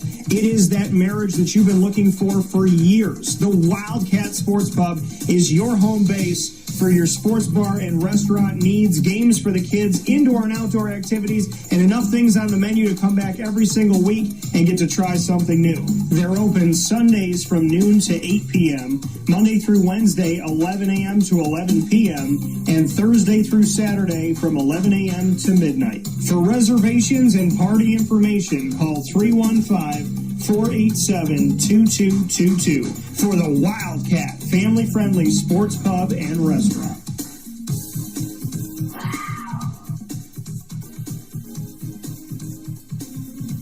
GG Cards and Breaks. Like, comment, subscribe. GG Cards and Breaks coming to you on 639 Delmar Place in Syracuse, New York is your one-stop sports card and trading card shop. Make your way over to GG Cards and Breaks Tuesday through Saturday from 10 a.m. to 6 p.m. and on Sundays from 10 to 5. And this week, looking at their logo here on your screen right next to the Wildcat, we will be at the Wildcat this Thursday, November 13th at 6 p.m. and from 6 to 9:30 p.m. at the Wildcat, GG Cards and Breaks will have their trade night. We'll be there to buy, sell, and trade our sports cards and trading cards. Bring your Pokemon, Magic the Gathering, Yu-Gi-Oh!, as well as Disney Lorcana, and of course, hockey, soccer, basketball, baseball, football, and more. Boxing, if you got it. Bring it all, AEW, to GG Cards and Breaks Trade Night this Thursday, November 13th at the Wildcat Sports Pub, 3680 Milton Avenue in Camillus, New York. GG Cards and Breaks Trade Night on the road at the Wildcat this Thursday, November 13th from 6 p.m. to 9:30 p.m. And a big time thanks to Chick-fil-A and Megan Sorber and her team in the DeWitt location, Bridge Street and Erie Boulevard. Go and see them today. They happily are working for you tirelessly at Chick-fil-A DeWitt, and they look forward to seeing you there all throughout the week, except for on Sundays, as you know that Chick-fil-A is closed on Sundays. Go out and visit them and have some fun at Chick-fil-A DeWitt with those awesome nuggets and, of course, their sandwiches and everything they have to offer, including that mac and cheese and, of course, those milkshakes. Head out to Chick-fil-A DeWitt, the double drive-thru. You can, of course, order on the app, and you can order there by going inside. We look forward to seeing you out at Chick-fil-A DeWitt on the corner of Bridge Street and Erie Boulevard. The giant brick building cannot be missed, and we will see you there this week. With that being said, here on Wake Up Call with Dan Tortora, where sports meets life. During the break, we got a question inside these Great Lakes Honda City studios. bringing you the Fantasy Football Power Hour, not one of, not a, but the Fantasy Football Power Hour, proudly presented by the Wildcat Sports Pub, NFL Week 11 of the 2025-26 season. Before we get into San Fran at Arizona, I want to answer Juan's question. Would you trade Zach Charbonnet for T. Higgins? He has Josh Jacobs, Jonathan Taylor, Travion Henderson, and Demercado, and the guy that you're trading to needs running backs. Yes, yes, and yes. Trade accepted, in my opinion, for you to get Higgins. This is probably one of the easiest questions that I've gotten in this so far, and that's good for you, Juan, because the running backs that you have, giving up Charbonnet for Higgins, I love it. Why? Because what did I just talk about before the break? Joe Flacco loves to sling it, and he's been getting the ball out to T. Higgins and Jamar Chase more than Joe Burrow was doing. So I like it. San Fran and Arizona, let's get into it. You got a question, send it in. Happy to answer your questions here where sports meets that thing called life. Let's go to Arizona and San Francisco. We're going to go first to the road team, the San Francisco 49ers, and then we'll go to Arizona. Talking about the Niners here right now, Brock Purdy still on the injury report. He's questionable with his toe injury. I think you got to ride the hot hand. I think you got to ride Mac Jones. I mean, I keep saying it over and over and over again that why would you change something that's working? I mean, you got Mac Jones. He's got over 2,100 yards. The team's winning. You know, Christian McCaffrey's got over 600 yards rushing, almost 700 yards receiving. I mean, the offense is moving, right? You don't have Deebo Samuel anymore. It doesn't matter. You know, I mean, this team's doing some good things. And I look at Mac Jones in the games that he's been their quarterback, and he is 5-3. He's 5-3. Yes, they've lost 2 of the last 3 that he's been in, but 5-3. Right? And San Fran, that's good. Taking a look at their 6-4 record and where things are at in the NFL in their division of the NFC West. Shall we take a look at the standings? I mean, if we take a look at where the standings are in the NFC West, San Francisco is above Arizona, 6-4 to 3-6, and they're right behind the Rams, who are 7-2, and the Seahawks, who are 7-2. They're still in the playoff hunt. So I like riding the hot hand of Mac Jones. Now, do I trust Mac Jones in this game at Arizona? Well, Arizona doesn't win a lot of games in recent history. But sometimes they play really well and sometimes they don't. You don't know what you're going to get when Arizona is in a game.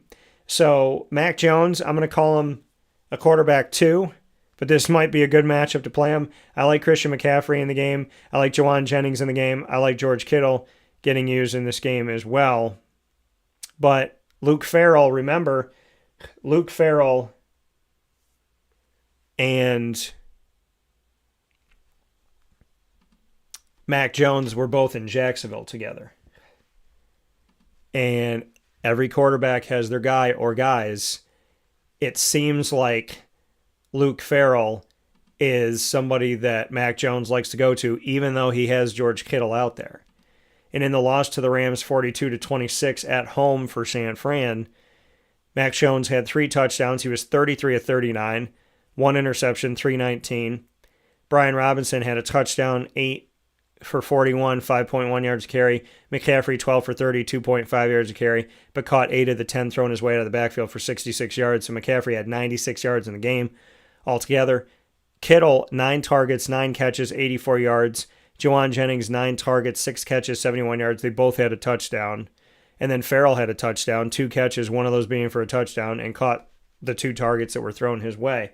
So, I mean, they're playing Arizona. I like Christian McCaffrey. I like Jawan Jennings.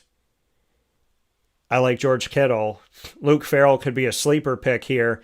If you don't have a Kittle and you got some injured tight ends, maybe you pick up a Luke Farrell for maybe getting into the end zone here because they're playing Arizona. On the other side of it for Arizona, Jacoby Brissett, like I told you, I covered him at college and NC State.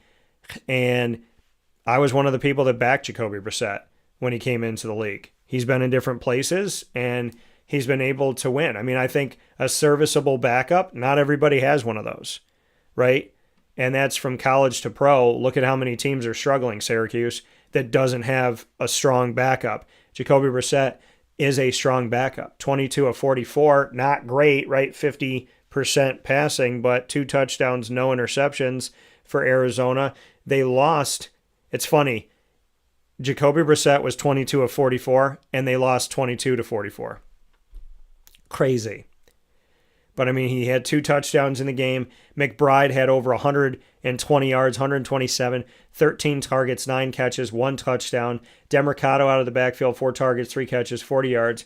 Plus, he had 64 yards on the ground, so he had 100 yards, 104 yards total.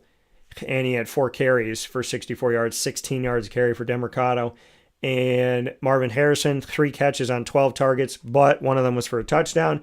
Michael Wilson, 7 targets, 4 catches. So maybe Michael Wilson's going to be used more now that you have the backup quarterback in. Who would I put out in this game? Demercado, I'd flex him out.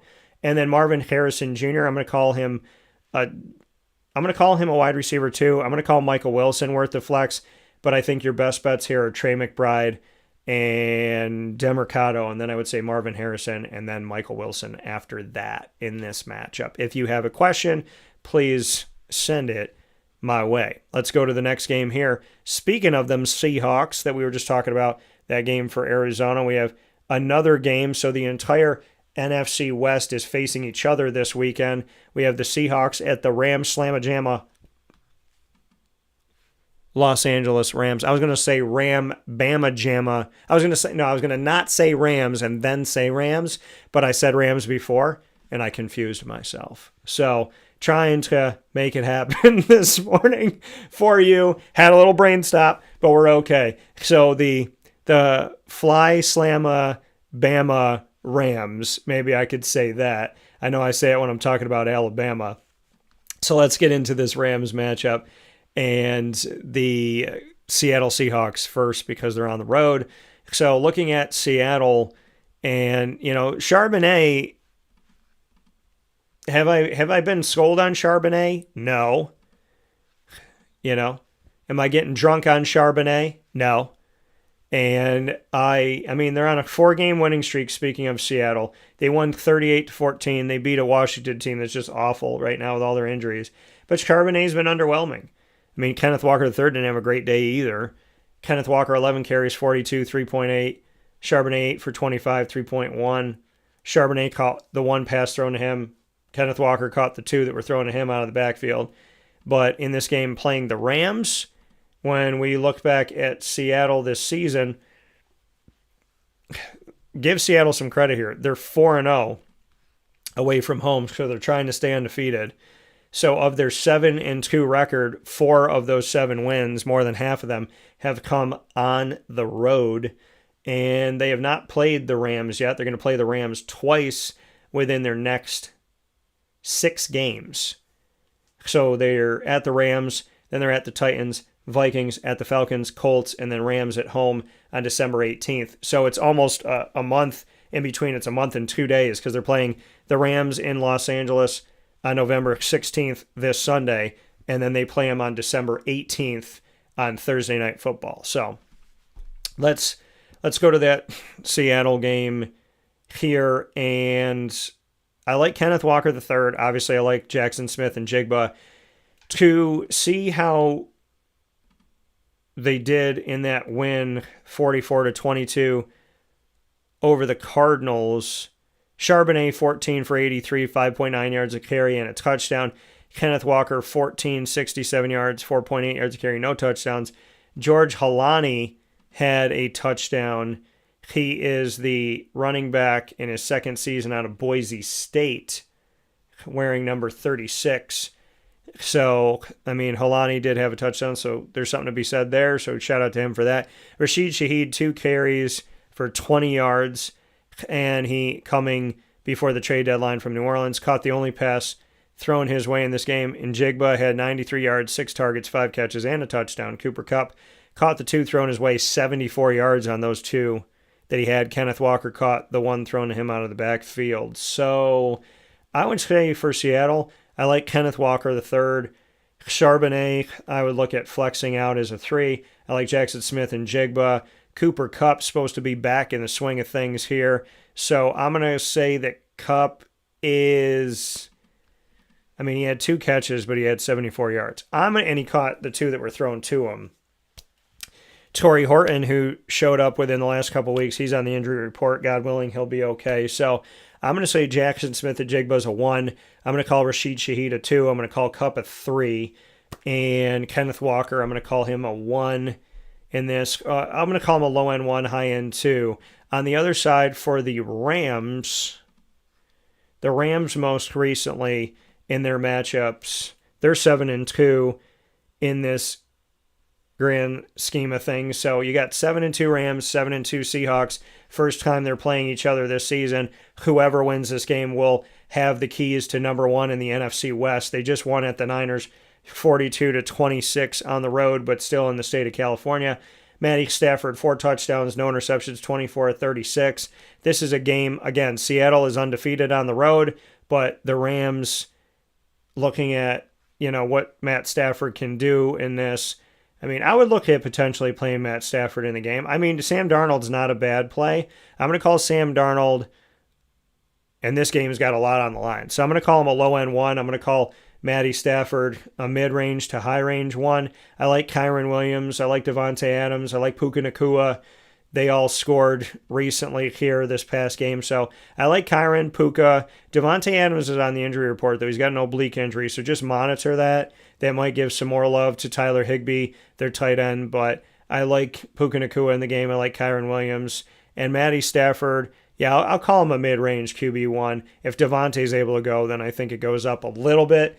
But, I mean, Matt Stafford's Matt Stafford. So this is going to be a good matchup. There's a lot of players that could get involved here. And I think Matt could be a high-range QB1 in this thing. But just watch. I mean, Puka's worth the play, of course. But hopefully they'll have Devontae as well. I don't know what it is. I like Matty Stafford in this matchup. I think he's going to have a big day.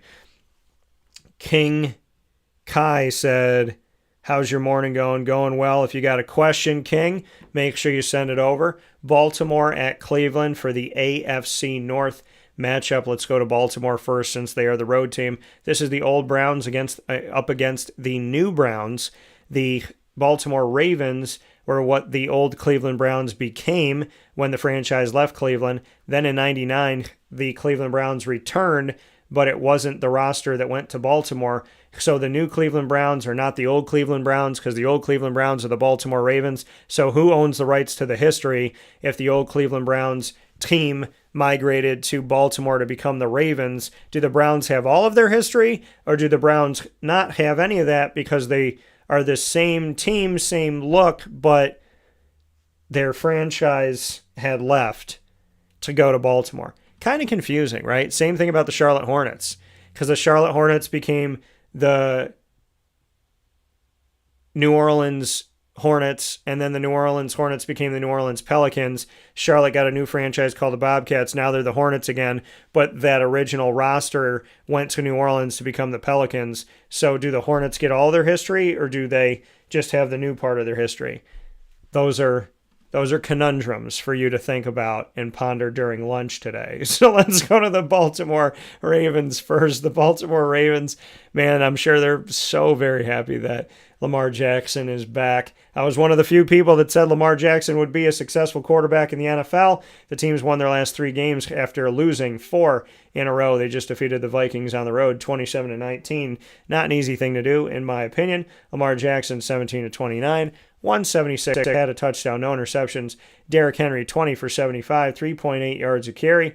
And then we see Zay Flowers, 4 catches on 6 targets, 75 yards.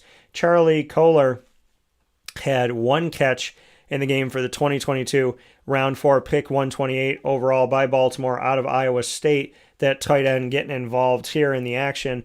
23 yards on his 1 catch on 2 targets. Isaiah Likely caught 2. Mark Andrews caught 3, and they were both targeted 5 times in the game, so hard to differentiate which one to play in fantasy. DeAndre Hopkins, 2 catches on 3 targets, but Mark Andrews did have a touchdown in the 3 that he caught. One of those was for a touchdown. So they're playing Cleveland. Has Cleveland made any sense? No, they never do. When you look at Cleveland and you go, okay, they have 2 wins, but you look at those wins and you're like, all right, they beat the Dolphins, and the Dolphins beat the Bills. And then they also beat the Packers. And they blew out the Dolphins 31-6. Most recently, they lost to the Jets on the road. And the Jets aren't losing them much. So they lost 27-20. Dylan Gabriel, 2 touchdowns, no interceptions for a guy that I covered in college when he was starting things off at UCF. And 17 of 32, 167. Like I said, 2 touchdowns, no interceptions. Quinshawn Judkins, 22 for 75, 3.4 yards a carry. Jerry Jeudy, 12 targets, 6 catches, 78 yards, and a touchdown. Njoku had a touchdown. Harold Fannin had more catches, 4 to Njoku's 2. Had more yards, 44 to 21, but did not score like Njoku did. And Judkins caught 2 of the 3 thrown his way. So, for Baltimore, I like Lamar Jackson in the game, but I'm tempering my expectations a little bit. I like Derrick Henry in the game. I like Zay Flowers in the game. And on the other side for the Cleveland Browns, I like Quinshawn Judkins in this matchup. I like Jerry Jeudy in the matchup. I like Harold Fannin and David Njoku. Unlike the Baltimore Ravens, I think Fannin and Njoku can both get you fantasy points better than Andrews and Likely can, even though they're both being used just like Likely and Andrews. I mean, if I had to pick a tight end, I would on Baltimore, then I would pick Andrews because he seems to be the guy that they're going to go to in the end zone. But I think that Harold Fannin Jr.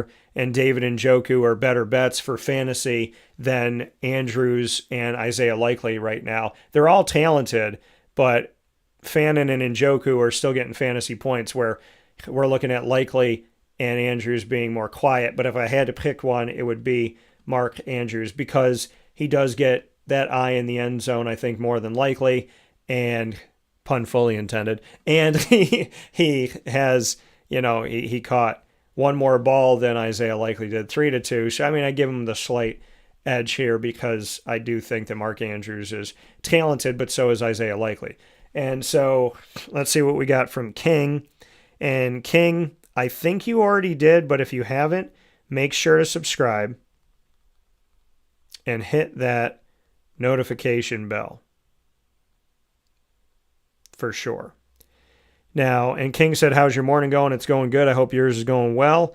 And King said, got a pretty stacked roster with a 9-1 record. Recently traded Kyron Williams, Stephon Diggs, and Aaron Jones for JJ, guessing JJ McCarthy, with a roster of Herbert, Saquon, CMC, Rice, McBride, Chase Brown, Olave post-trade. Plus Johnston, what do you think of this risky trade? League is 10-team PPR. Well, King, you traded all those guys?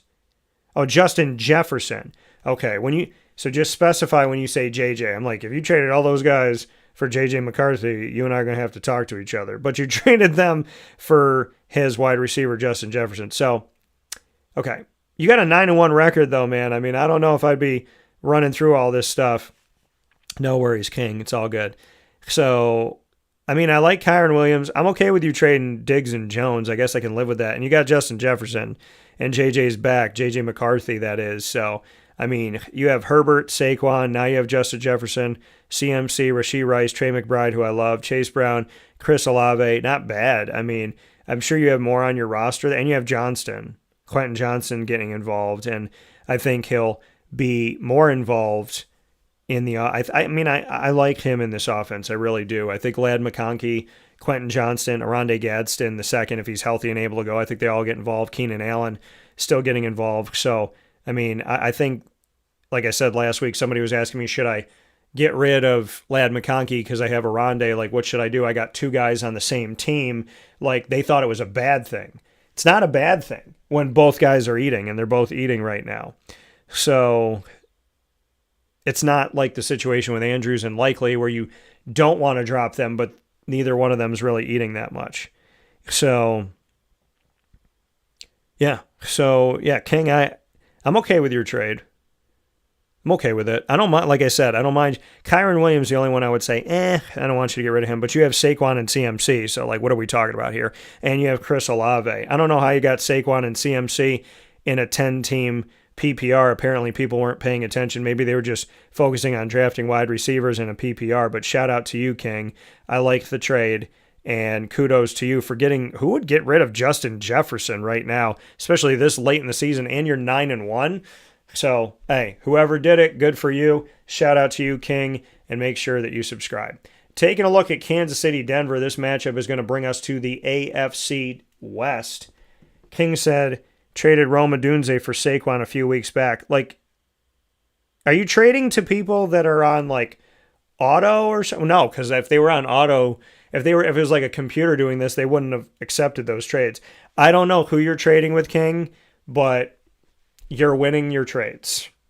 So I'm not going to disrespect the people that you're trading to. I question the moves, but it's good for you. Oh, you traded with a Bears fan. Well, see, that's the thing. You got to take the fan out of it. You got to take the homer picks out of it, folks. You don't win championships with homer picks. You got to play it smart. You can get guys on your team that you like, but you can't make it all about that. So it makes sense, King. You traded with a Bears fan? All right, that makes sense to me. Because they obviously wanted to get Rome Odunze to have, the ownership of a player that they love. But I don't know if that was a good thing there. The Bills, last game the Chiefs played, they lost on the road 28-21. The Bills need to stop playing the Chiefs in the regular season because they beat them in the regular, but not in the post.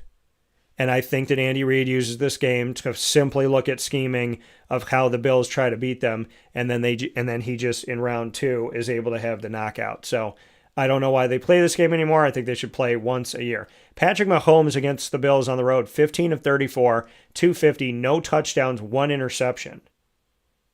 And he didn't have a rushing touchdown. And now he's got to go play Denver's defense on the road? I don't like that. So even more so now, I'm like, I don't know if I'd play Pat Mahomes in this game. Kareem Hunt, 11 for 49, 4.5 yards a carry and a touchdown. Rashee Rice, the wide receiver, had a touchdown, 2 carries for 6 yards. Rashee Rice led the team, 7 targets, tied Xavier Worthy, 4 catches, tied Travis Kelce, 80 yards, led the team. And then Hollywood Brown, 4 targets, 2 catches, 73. And then Travis Kelce, 5 targets, 4 catches, 66. Kareem caught 1 of the 2 thrown his way. Worthy caught 3 of the 7 thrown his way for 23 yards. So who do I play in this game? I'm going to really... Hopefully Isaiah Pacheco will be okay. He's questionable with his MCL injury. I agree with you, King. Homer picks can kill your fantasy team. I don't think I'm putting Kareem Hunt out in this game. I'm going to put out Travis Kelce. I'm going to put out Rashee Rice as a flex, as a 3. I'm going to put Worthy out as a 3 as well. On Denver's side, I'm going to look to play... See, Denver wins these close games because they have a good defense. They're 8-2 this season. Like, they're one of the best teams in the NFL. They're riding a 7-game winning streak right now after losing 2 in a row. They beat the Titans. They lost at the Colts, at the Chargers. Then they beat the Bengals, at the Eagles, beat the Jets, beat the Giants back-to-back weeks at home, beat the Cowboys also at home, then beat the Texans on the road and beat the Raiders. So won that game. Shout out to the Boom. By the way, that game that I talked about, the Broncos were not at home in that game. That game against the Jets was a London game. Because I was looking at that, I was like, wait a minute. So they played the Giants at home and the Cowboys at home, but the game before those 2 games was in London where they won 13-11. So let me make sure to correct myself there. And they just won a 10-7 game against on Thursday Night Football that people called boring. But hey, boring's a win. Who cares? I mean, it was 10-7 on Monday Night Football. The Eagles won that game against the Packers. Boring or not, it's a win for the Eagles. So Bo Nix, 16-28 most recently against the Raiders. 150, 1 touchdown, 2 interceptions. Dobbins had 77 yards on the ground. Troy Franklin continues to get involved with his teammate Bo Nix. 9 targets, 5 catches, 40 yards. The only touchdown that Bo Nix threw. Cortland, 3 catches on 4 targets. R.J. Harvey caught 2 of the 3 thrown his way out of the backfield. Didn't do anything running the ball. J.K. Dobbins is on the injury report with a foot injury. God willing, he'll be okay. I would say Cortland Sutton's a 2 in this game. I'm going to call Troy Franklin a 2. I'm going to put Troy Franklin a little bit above Cortland Sutton, though. And if JK is unable to go, which God willing he is able to go, but if he's unable to go, then RJ Harvey, I think, has some value to flex him out in this matchup. And I would look to play the Denver defense and special teams in this game if you're in a league like mine where you can play an entire defense and special teams. Let's go to Sunday Night Football. Detroit at Philadelphia. Can Detroit finally stay in a positive footing? And is Philadelphia for real this year? These are the questions that are going to get answered as the weeks go on. Philadelphia is 7-2, and Detroit is 6-3. Now, Detroit most recently is 2-2. Lost at the Chiefs 30-17, beat the Bucs at home 24-9, lost to the Vikings at home 27-24, and blew out a Washington Commanders team that's depleted due to injury 44-22, as I mentioned earlier. Jared Goff against Philadelphia, I mean, yeah, King said it's going to be a great Sunday Night Football game, and I agree with that. And I said to play Goff for Jonathan. He had 3 touchdowns in the most recent game. 25 of 33. That game was also on the road, also against the NFC East, like this game is going to be against Philadelphia. 320 yards. Gibbs had 142 yards, 2 touchdowns, 15 carries, 9.5 yards a carry. Montgomery, 15 for 71, 4.7 yards a carry is respectable, but it's totally eclipsed by the fact that literally Jahmyr Gibbs had twice the amount of rushing yards. 71 times 2, which is what Montgomery had, 71. 71 times 2 is what Jahmyr Gibbs had, which is 142. Jameson Williams, 7 targets, 6 catches, 119 yards, touchdown. Amon-Ra, 8 targets, 5 catches, 58 yards, and a touchdown. Jahmyr Gibbs had another touchdown. His third touchdown was in the backfield, out of the backfield, I should say. 3 catches, 1 for a touchdown, 4 targets, 30 yards overall. David Montgomery caught the one that was thrown his way. Didn't gain any yards, though, on it. So, I mean, Jared Goff on Sunday Night Football, I'm going to call him a mid-range QB1. I like Jahmyr Gibbs. I like David Montgomery. I like Amon-Ra. I like Jameson Williams. I like Sam Laporta. I can't say his name any other way. 5 targets, 5 catches, 53 yards. Dude is just, he's just good. He's good. He's consistent. And then looking at Philadelphia on their side of things, let's go to Philly and how Philly's done. Like I said, they got a great record. They're 7-2 right now. They're leading the NFC East.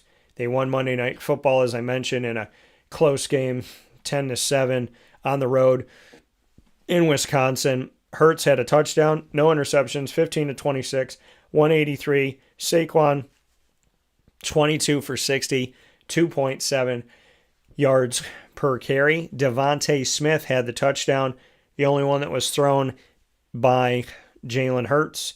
69 yards, 4 catches, 7 targets. And Goddard caught 4 of the 6 thrown his way. Saquon caught all 3 thrown to him out of the backfield. Shipley caught the 2 thrown to him out of the backfield. A.J. Brown was quiet. 3 targets, 2 catches for 13 yards. But don't underestimate him, especially on Sunday Night Football. So I'm going to say Jalen Hurts is worth the play. Saquon's worth the play. I think that Devontae Smith obviously is worth the play. And I put Goddard. A.J. Brown, I'm going to flex him out. I'm going to call him a low end 2, high end 3 this week just because he's had some underwhelming play. But let's go to Monday Night Football. The Cowboys at the Raiders. And so as the Cowboys take on the Raiders, we'll take a look at the Dallas Cowboys first because they are the road team heading out to Vegas, the place that typically every year thinks that the Cowboys are going to win the Super Bowl and gives them, you know, good odds at times where I'm like, what games are you watching? So, I mean, Dallas hasn't been a team that I would think is going to win a Super Bowl at any point in the last, arguably, 7, 8 years, 10 years? So, they're 3-5-1 right now.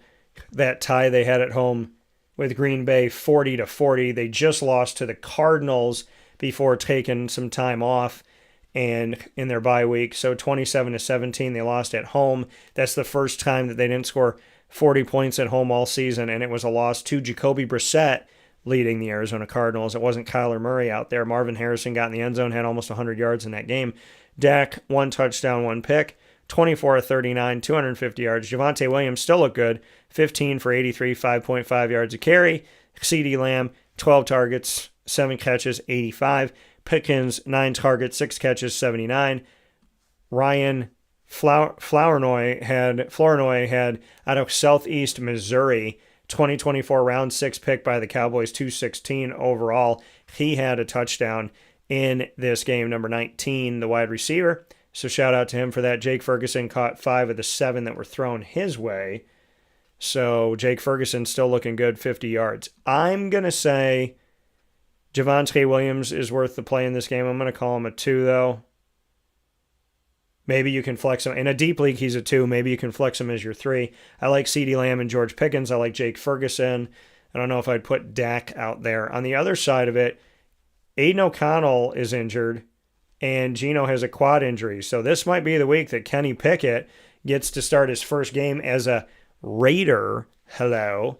And so, but Aiden O'Connell is also expected to return from injured reserve with a wrist injury. So if we take a look at the Raiders right now, I'm trying to see if there's any recent latest news on where the Raiders are going to be. And we'll see. It seems like it's still up in the air as far as who is going to play in this game. So, this is going to be interesting for the Raiders. Honestly, with that kind of up in the air, I'd say Ashton Genty's your best bet. I want to tell you Brock Bowers, but you have to monitor who the starting quarterback's going to be. I will still look at Brock, but again, it depends on who the starting quarterback will be. Your best bet is to play Ashton Genty, but I will circle Brock Bowers. And with that being said, and the Colts and the Saints being off, don't play any of those teams because they are going to be off. Now, 4KT Owen, appreciate you being here, 4KT. If you haven't already, make sure to subscribe and hit that notification bell for anybody that's watching and listening here, including 4KT Owen. And your question is, you got a couple questions. All right. So start Quinshawn Judkins or Travion Henderson. That is a tough question. I'm going to say,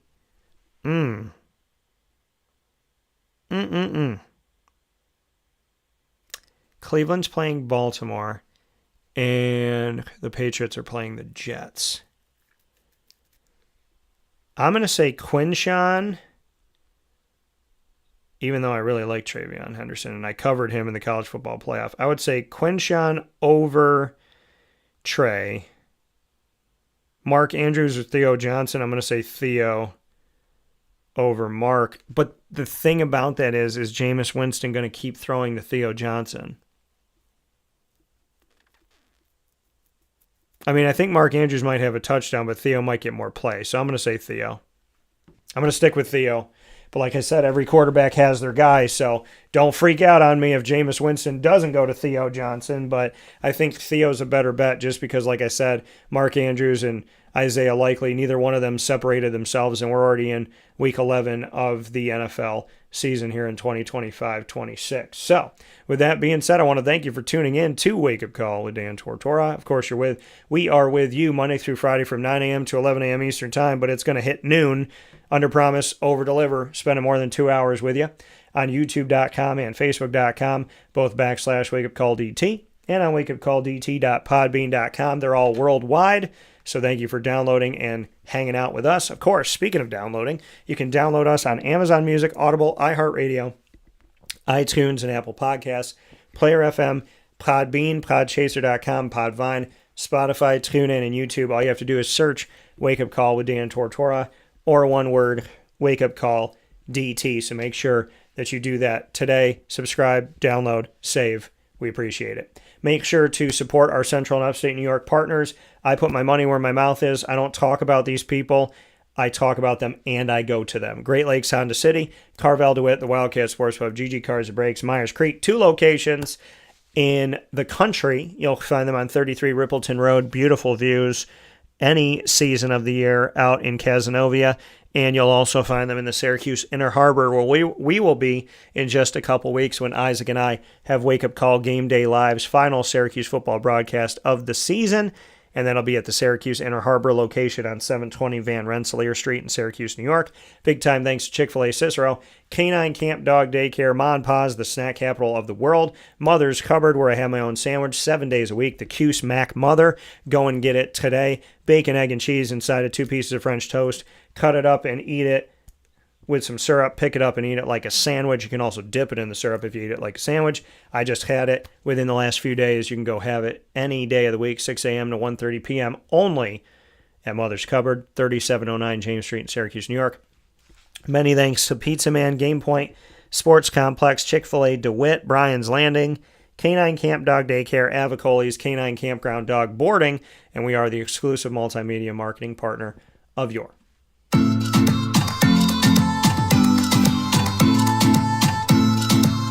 Bryan and Stratton College Bobcats of Syracuse. Find the Bobcats every month where sports meets life here on Wake Up Call with Dan Tortora. The Bobcats, student athletes, coaches, administration, and alumni call Wake Up Call home. You'll find them when you go to youtube.com/wakeupcalldt. Click subscribe, hit the notification bell, and find our BSC Syracuse playlist on our YouTube channel. You'll also find them on wakeupcalldt.com's homepage and underneath the exclusive partners tab. For more information, go to syracuse.bscbobcats.com and go Bobcats.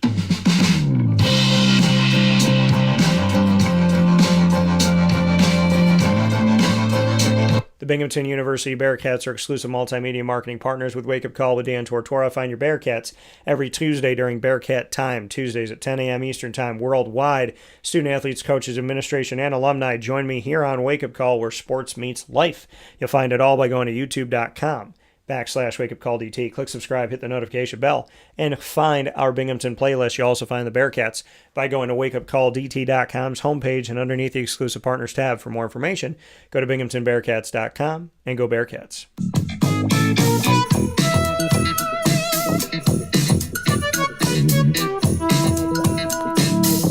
The Onondaga Community College Lasers are exclusive multimedia marketing partners with Wake Up Call with Dan Tortora. Find the Laser Lounge every other Wednesday at 9 a.m. Eastern Time here on Wake Up Call with Dan Tortora. So bi-monthly, you'll find them here with us. They were just here today. They'll be back 2 weeks from today, which will be November 26th, and we look forward to having the Lasers back here with us. We underpromise and overdeliver, as I say, every other Wednesday, but we did a bunch of broadcasts this past Sunday when the Laser Tip-Off Classic was going on with men's and women's basketball. You can go and find that content with the head coach of the Lasers men's basketball team, Mike Sugamosto, head coach of the women's basketball team for Onondaga Community College, Kelly Grinnell-Sight, and Amaya Johnson of the OCC Lasers women's basketball team by going to youtube.com/wakeupcalldt. Click subscribe, hit the notification bell, and find our OCC playlist. The Lasers are also on wakeupcalldt.com's homepage and underneath the exclusive partners tab. For more information, go to onondagalazers.com and go Lasers. I do want to make sure to remind you once again that you can donate to the Onondaga Community College Lasers Athletics, to their general fund, or specifically to one of their sports by going to their QR code that we've been putting up here on Wake Up Call. I'll share it also on our social media. I will also be resharing my special with Taylor as its own individual broadcast, so make sure you check that out. And please donate between now and midnight, November 12th, right here, 2025. You got 24 hours from the midnight that just passed to the midnight that's upcoming here to donate to OCC. Any amount counts. So whatever you want to donate, whoever you want to donate it to, please make sure you do it with OCC Athletics. And thank you to Taylor Casella for joining me to spread the message on who the Lasers are and where that money goes and why it is so important. They have a national champion in their wonderful, wonderful cross-country team in Paul Clark. So make sure you donate to OCC Athletics and continue to support their wonderful programs that vie for national championships and that just won a national championship with Paul Clark. From the Great Lakes Honda City Studios, this is Wake Up Call with Dan Tortora. Have a beautiful day. God bless. No stress. Do your best. We'll talk soon.